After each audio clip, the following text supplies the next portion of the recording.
Hey guys, I'm Miles Brandeman. I hope you watched my walk around of the 2019 Toyota Tundra TRD Sport, got familiar with the exterior, interior, and powertrain. Today, I'm gonna take it for a first drive. So let's hop in the cabin and get rolling.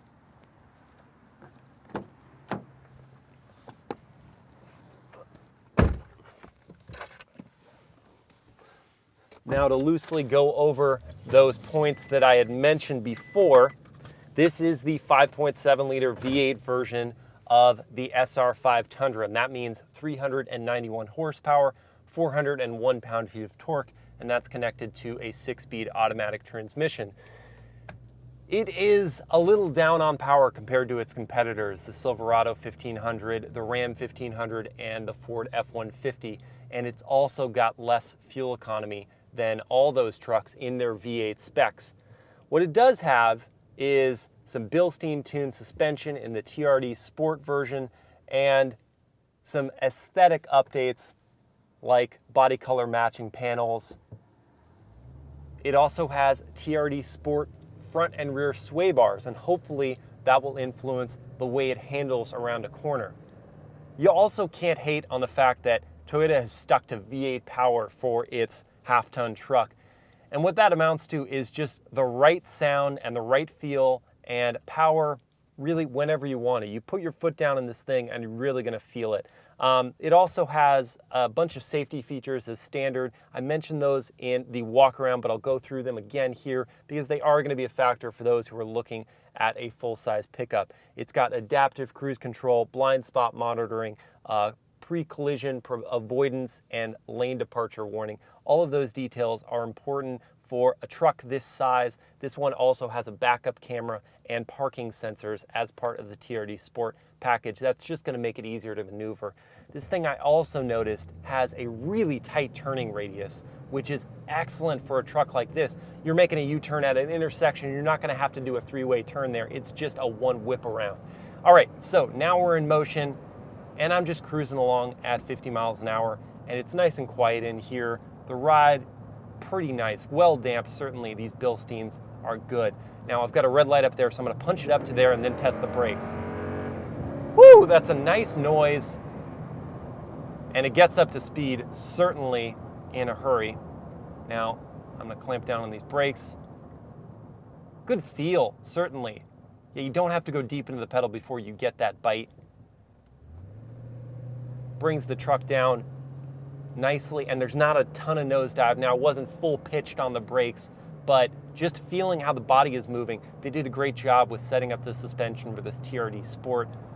There's a fair bit of play in the wheel, and I want to get up to a corner so I can really test how much body roll there is and what kind of sensations I'm getting from the steering wheel, because right now I'm not getting a lot of feedback through it. It's just a little loose.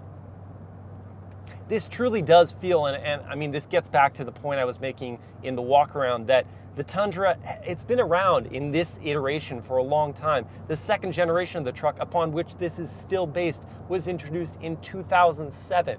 This being a 2019 model year, that is a long stretch of time. Now, they did give it a thorough refresh in 2014 stylistically, and they retuned the suspension a little bit, but it's effectively the same truck as it was introduced in 2007. So it feels like, in some ways, a bit of an outdated experience, especially in terms of the niceties. This cabin, I'm sitting on fabric seats. Now, you can get leather in the truck, but it just, the whole aesthetic up here is not as nice as the new Silverado or the new Ram 1500. This 7-inch N-Tune audio system specifically is just, it's really outdated. The display has low resolution. It's pretty quick to respond, but I want a more impactful display, a more impactful infotainment on my, in this iteration, $47,000 truck. And $47,000 without leather seats, mind you, is a big ask. But the driving dynamics so far have been up to the task. Man, you just can't hate on a V8. It sounds so good.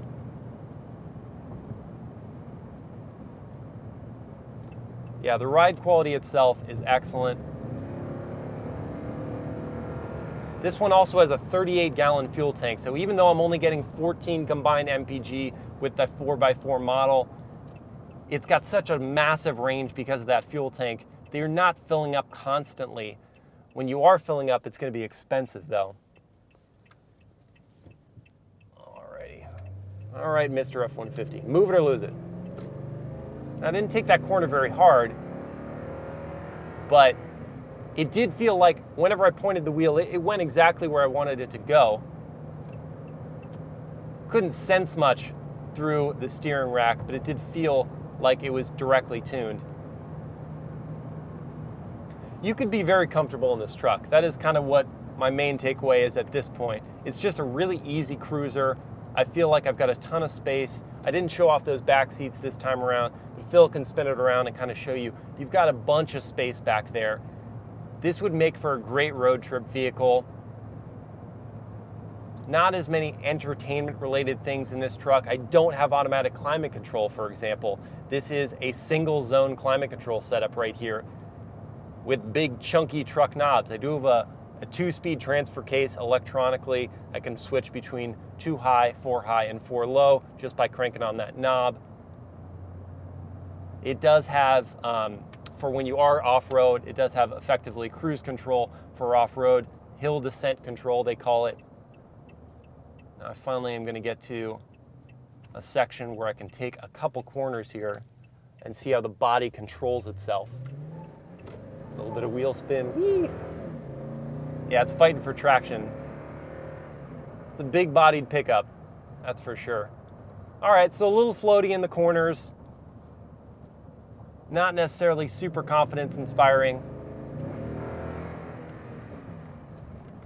Now, it's funny, I mean, the fact that Toyota made a TRD Sport version of its full-size half-ton truck is a bit funny as a concept when, you know, the TRD Sport goes back to the Tacoma when they really wanted a sport-tuned truck. They lowered it and, you know, they set it up for more on-road performance. This, it's high body, I'm sitting up tall, and, I mean, apart from the fact that it's a really well-damped vehicle, I'm not getting that sporty driving dynamics that I would kind of expect from a vehicle with sport written on the name. Other specs to note, it has a towing capacity of 10,500 pounds, which is still less than all its main competitors. And I mean, combine that with a lower fuel economy, less power, and, you know, not as nice of an interior. I really feel like your money could be better spent on some of those other products. It does everything a truck is supposed to do fairly well, but it's not standing out to me with any of the way that it drives or any of those metrics that I mentioned before. It starts at $35,000 for the CrewMax model. You want the TRD Sport as equipped, and as I said, it's 47 grand, which is a big ask when all of its competitors have been more recently updated and they really include all of those modern convenience features. So that's my take on the 2019 Toyota Tundra TRD Sport. It's a fine truck, it needs an update, and maybe when it has one, it'll be more competitive with the set. Thanks for watching, guys.